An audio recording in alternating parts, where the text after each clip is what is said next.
레위기 14장은 13장과 함께 오늘 레위기 14장은 13장과 함께 나병에 대한 말씀입니다. 13장에는 나병의 진단에 대한 규례가 나왔고요. 오늘 14장에는 정결법에 대한 그런 말씀이 쭉 나옵니다. 우리가 이 말씀을 읽으면서 한 가지 궁금한 것은 당시에 많은 질병들이 있었을 텐데 왜 꼭 나병만 이렇게 이야기를 하고 또 나병의 정결법에 대한 말만 하고 있나, 이런 생각을 우리가 할 수가 있습니다. 근데 13장에도 나왔지만 이 나병은 단순한 육체적인 질병만을 말하지 않는다고 했습니다. 지금 나병에 걸린 사람이 가장 먼저 누구에게 가야 합니까? 제사장에게 그를 데리고 갑니다.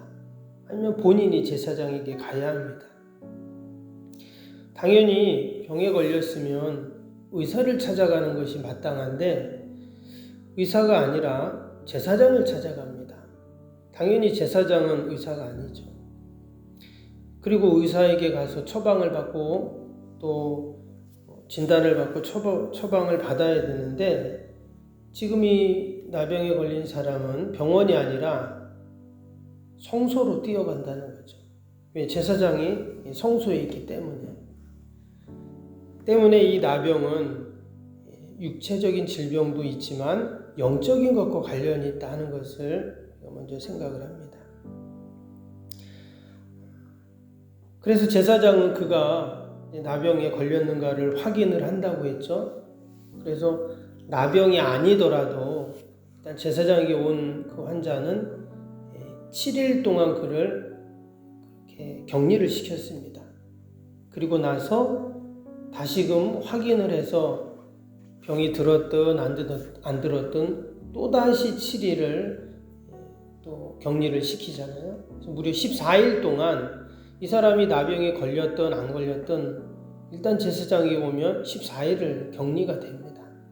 근데 오늘 이제 14장에는 그 사람을 진영 밖에다가 지금 따로 격리를 시켰기 때문에 제사장이 직접 갑니다.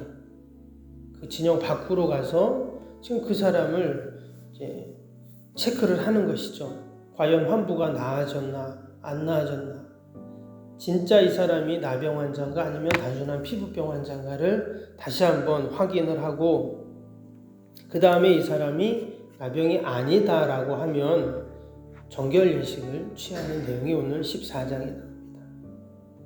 오늘 13절을 다시 한번 보시면 3절에 이런 말씀이 나왔죠. 제사장은 진영에서 나가 진찰할지니 그 환자에게 있던 나병 환부가 나았으면.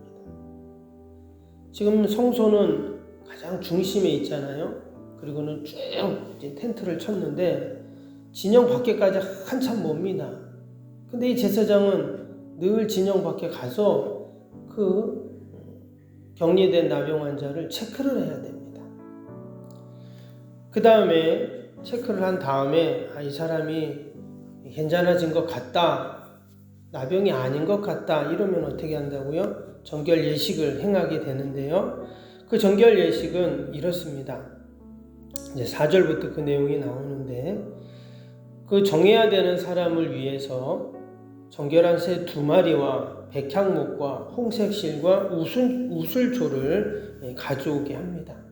그래서 그 새 1마리는 흐르는 물에 잡아가지고 그릇에 딱 담습니다.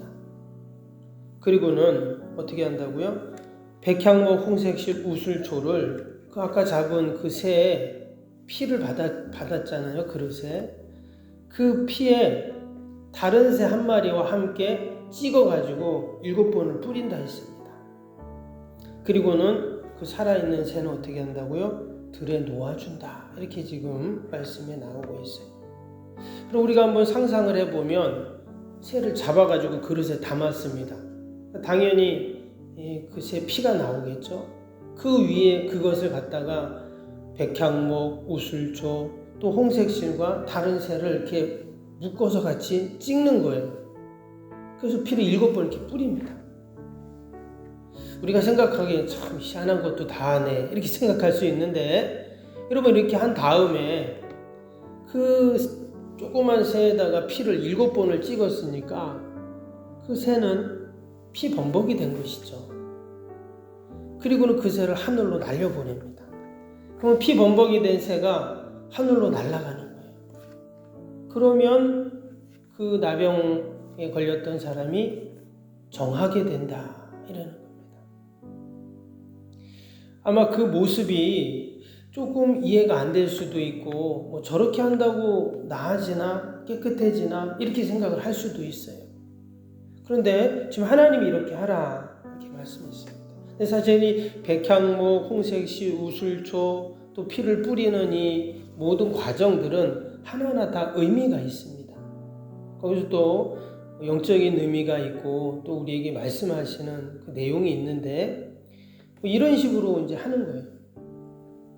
근데 여기서 끝나지 않았습니다. 8절을 한번 또 보시면 정결함을 받은 자는 그의 옷을 빨고 모든 털을 밀고 물로 몸을 씻을 것이라. 그리하면 정하리니 그 후에 진영에 들어갈 것이나 들어올 것이나 자기 장막 밖에 이레를 머무를 것이요.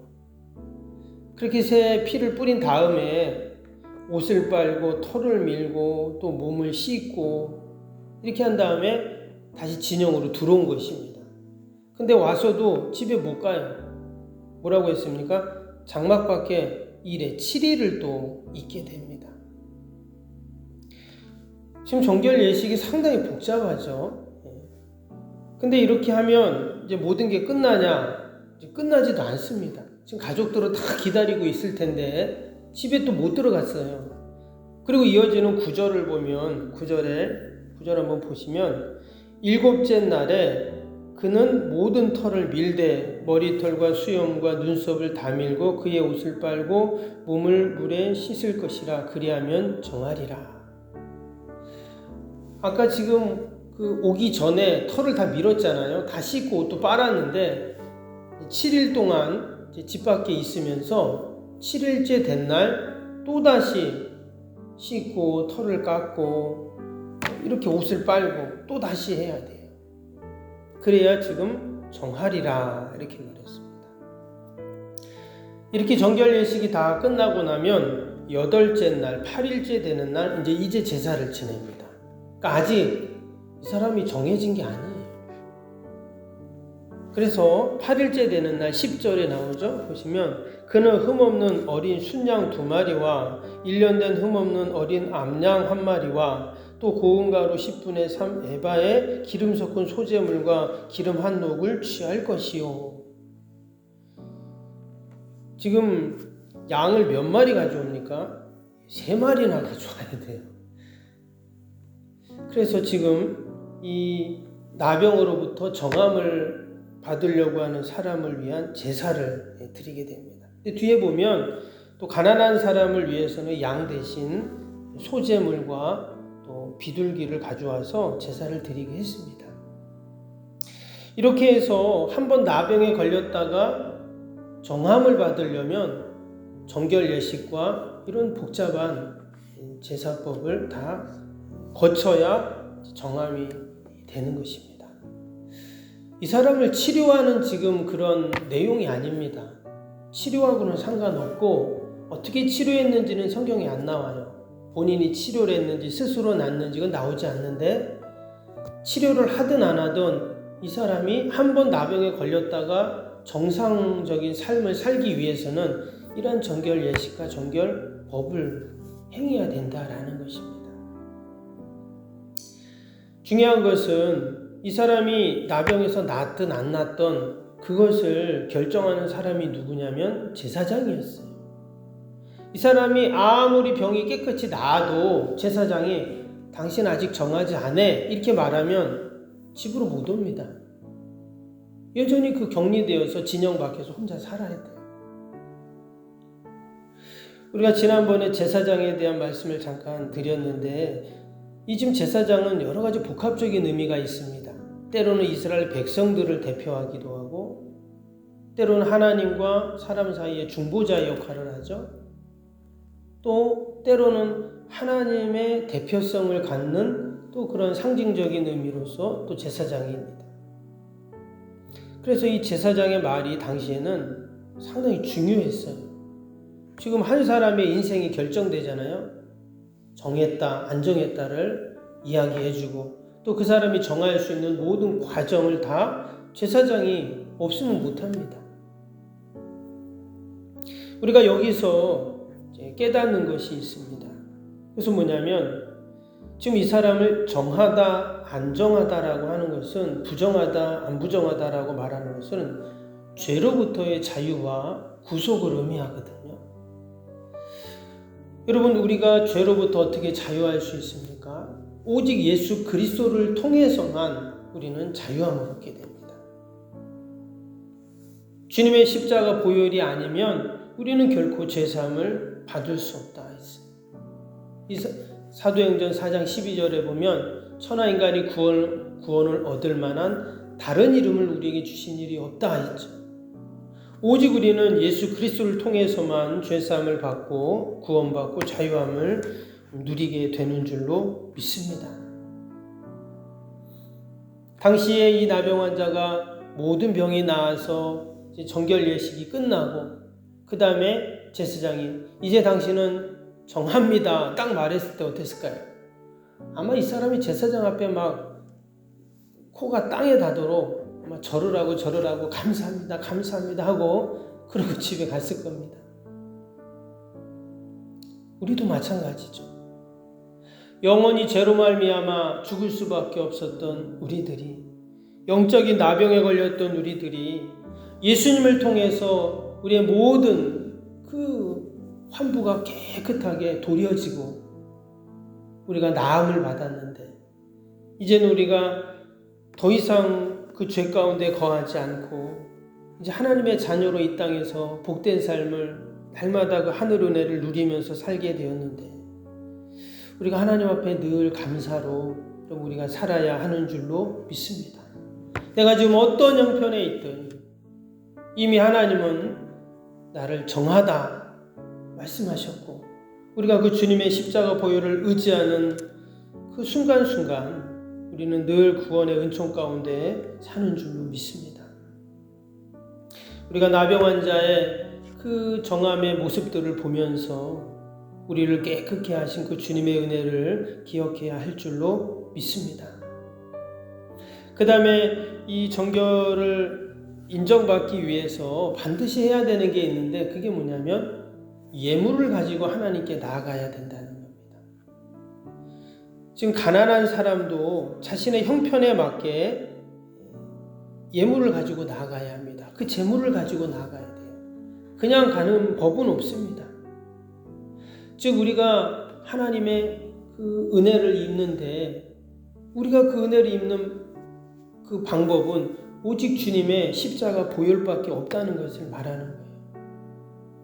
원래는 내가 재물을 가져가고 내가 그 희생제물을 가져가고 내가 희생제물이 되어야 하지만 주님이 대신 희생제물이 되어주셨잖아요. 그래서 우리가 하나님 앞에 나아갈 때는 늘 주님의 십자가 보혈을 의지하는 것이죠.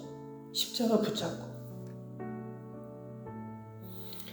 이 새벽에도 우리가 기도할 때, 찬양할 때, 하나님께 나아갈 때 우리의 머리에서 발끝까지 우리는 오직 예수님의 십자가를 생각하고 주님의 십자가 보혈을 의지해야 할 줄로 믿습니다.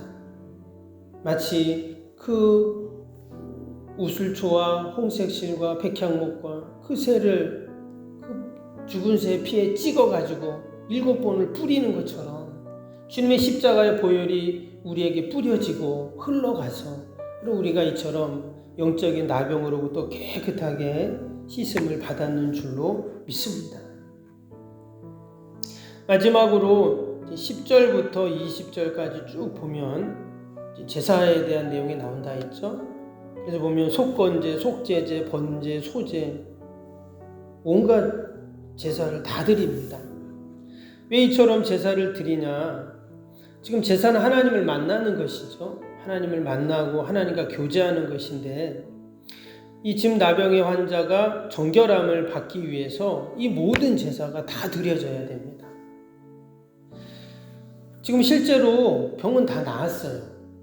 다 나았는데 그러나 예배를 다 드리기 전에는 정한 게 아닙니다. 그래서 이 사람의 정한 시점이 언제냐? 예배가 다 끝났을 때예요. 제사가 다 끝나고 이제 집에 돌아갈 때, 성막문을 열고 나갈 때, 그때 이제 이 사람은 정한 것입니다. 우리가 언제 죄로부터 자유해지는가? 우리가 늘 주님과 교제하고 주님을 만나고 하나님께 예배하고, 그럼 이것이 우리를 죄로부터 자유케 하는 줄로 믿습니다. 지금 이 환자는 한동안 하나님께 제사를 드리지 못했죠. 당연히 부정하니까 성물을 만지거나 성소에 들어올 수가 없습니다. 그래서 이 사람은 한동안 하나님 앞에 나갈 수도 없었고 또 예배를 드릴 수도 없었어요. 그런데 이제 지금 하나님 앞에 예배를 드립니다. 아마 이 나병 환자는 감격했을 거예요. 나는 영원히 이제 하나님 앞에 예배 못 드릴 줄 알았는데 이게 내가 예배를 드리는 자리에 온 거예요. 하나님을 만날 수 있게 된 겁니다. 얼마나 감격했겠어요. 우리의 예배 가운데도 늘 이러한 은혜와 감격이 있어야 할 줄로 믿습니다.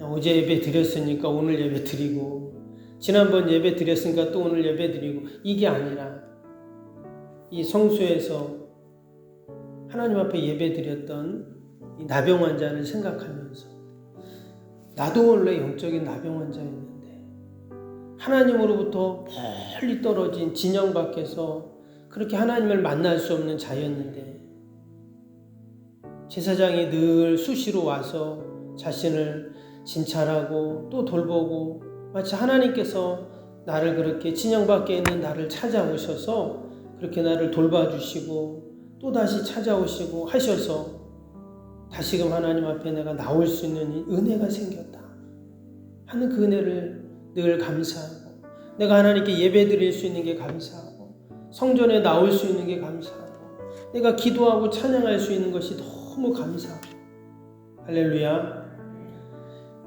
우리가 오늘 하루도 그러한 은혜로 사는 저와 여러분이 되시기를 주님의 이름으로 축복합니다. 기도하겠습니다. 사랑과 은혜가 충만하신